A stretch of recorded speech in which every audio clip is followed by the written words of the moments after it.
سعودی کا عربی آدمی اس نے مسجد بنایا، جیسے یہ وریاؤں میں ماشاءاللہ مسجد بنی نا، اور وہ سعودی کا آدمی بڑا پیسے والا، اس زمانے میں ریال درہم دینار جو بھی چلتے ہوں گے، تو اس نے لمبی چوڑی مسجد بنائی اور اس نے پہلے اعلان کر دیا کوئی کلیکشن نہیں، کوئی چندہ نہیں، کیونکہ اللہ نے مجھے دیا ہے، 1 ریال یا 1 درہم یا 1 دینار کوئی کلیکشن نہیں، ڈائریکٹ بنے گی مسجد، اللہ کے واسطے بنے گی۔ اور بنانے والا وہ جو عربی ہے سعودی، وہ کہتا ہے میری طرف سے ہوگی۔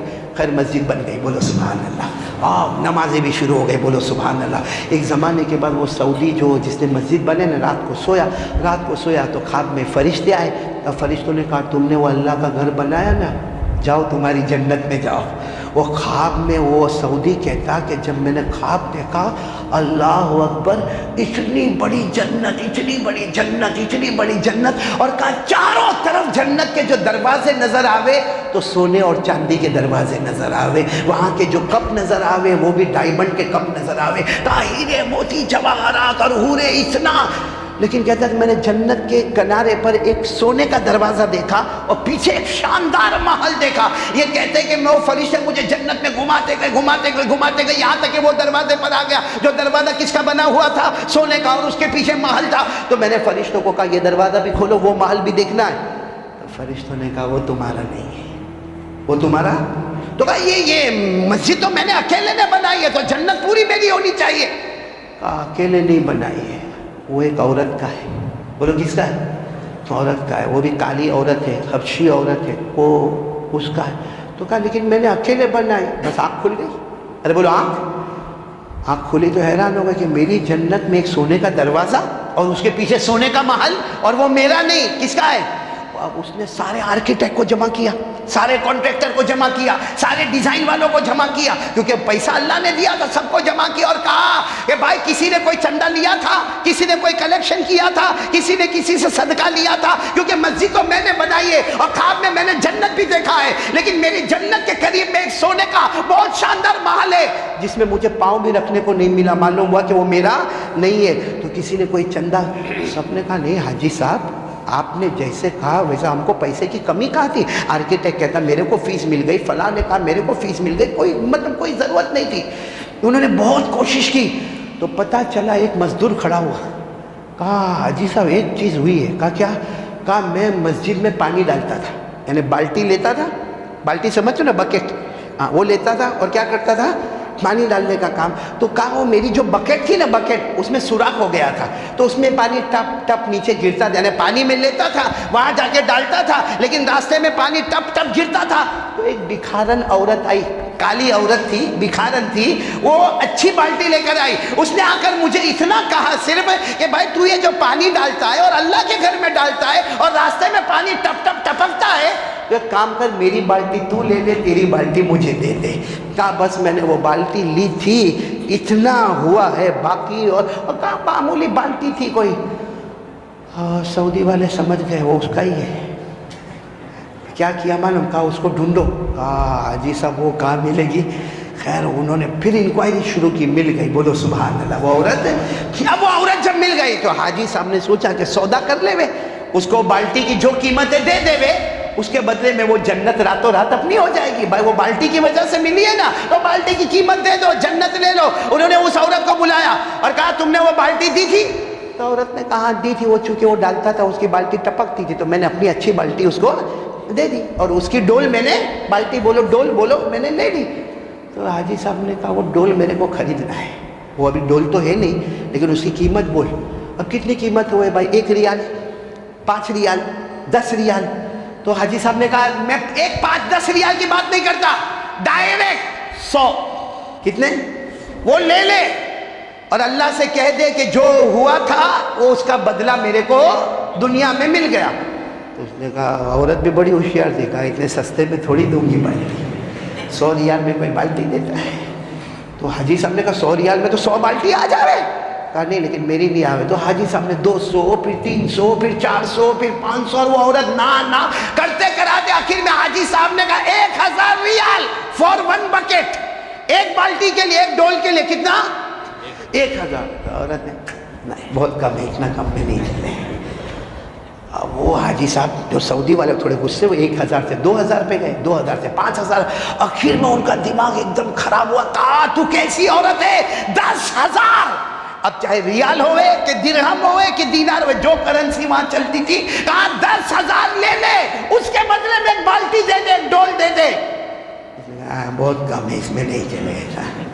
تو حاجی صاحب نے کہا کم ہے کم ہے کم ہے، تو کیا کہنا چاہتی ہے؟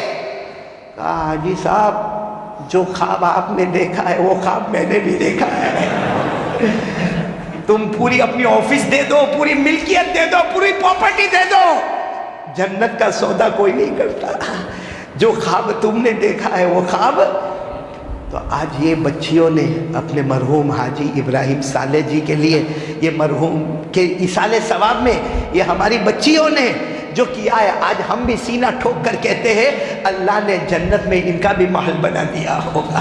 اس لیے کہ ایک بالٹی دینے پر اگر اللہ سونے کا دروازہ لگاتا ہے اور اللہ جنت میں محل بناتا ہے، تو جن بچیوں نے اپنے ابا کے ایصال ثواب کے لیے اور تمام مرحومین اور مرحومات کے لیے اتنی شاندار مسجد بنائی، اتنی جاندار مسجد بنائی، اللہ نے ایک نہیں، میں کہتا ہوں اتنے محل بنائے ہوں گے کہ اللہ کی قسم کوئی اس کو گن بھی نہیں پائے گا.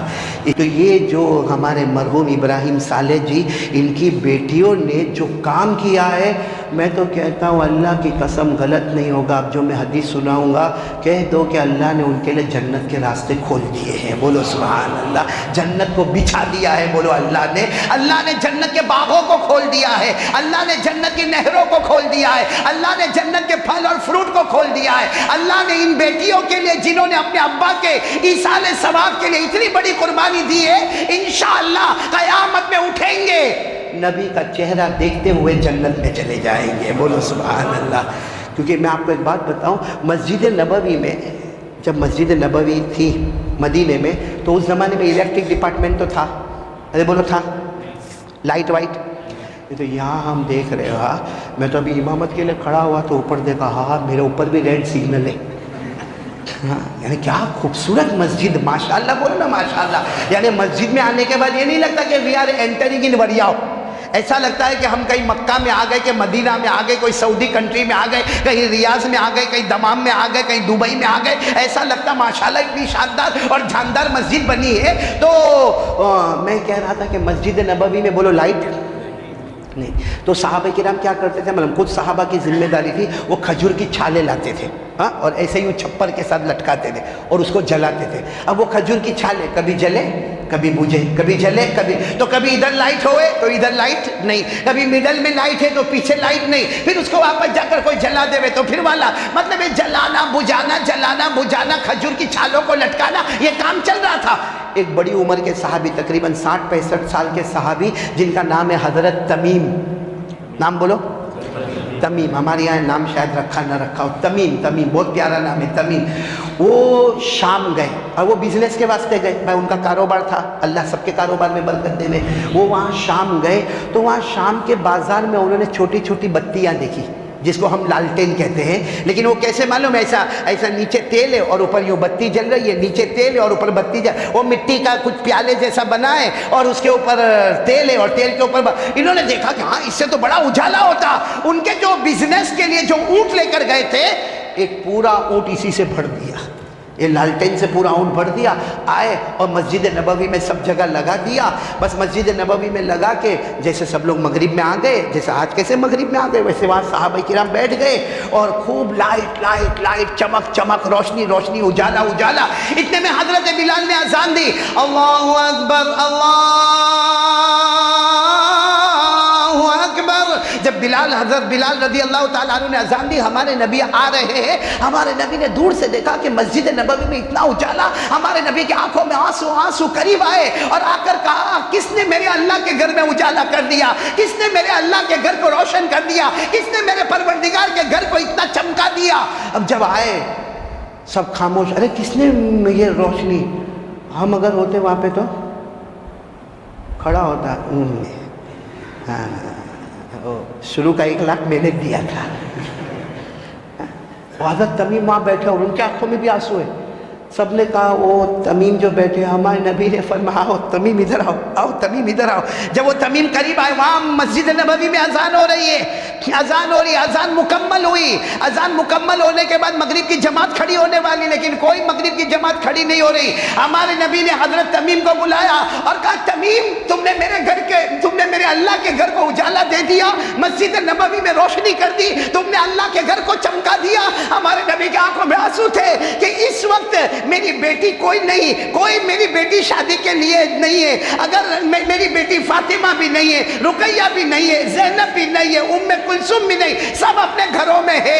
اگر میری بیٹی ہوتی آج میں اپنی بیٹی کا نکاح تمہارے ساتھ کروا دیتا۔ یعنی اللہ کے رسول کہہ رہے تم نے اللہ کے گھر کو اجالا دیا، میں اپنی بیٹی کا نکاح تمہارے ساتھ کروا دیتا، یہ نہیں دیکھتا کہ تمہاری عمر کیا ہے، میں اپنی بیٹی تمہارے نکاح میں دے دیتا۔ تو ایک صحابی کونے میں بیٹھے تھے، وہ بھی صف میں بیٹھے تھے مغرب پڑھنے کے لیے، ان کا نام حضرت نوفل، بولو کیا نام؟ کہا اللہ کے رسول میری بیٹی بالکل جوان، ابھی جوانی میں قدم رکھا، تو کیا آپ کی بیٹی میری بیٹی نہیں؟ ہمارے نبی نے فرمایا بے شک تمہاری بیٹی بھی میری بیٹی ہے۔ تو کہا پھر میری بیٹی کا نکاح تمیم کے ساتھ کروا دو۔ مغرب کی نماز بعد میں ہوئی، تمیم کا نکاح حضرت نوفل کی بیٹی کے ساتھ ہو گیا، اور ہمارے نبی نے فرمایا یہ نکاح اتنا مقدس ہوا کہ اگر کوئی اور بھی اللہ کے گھر کو اس طریقے سے اجالا دیتا جائے گا، اللہ جنت میں حوروں سے نکاح کراتا چلا جائے گا۔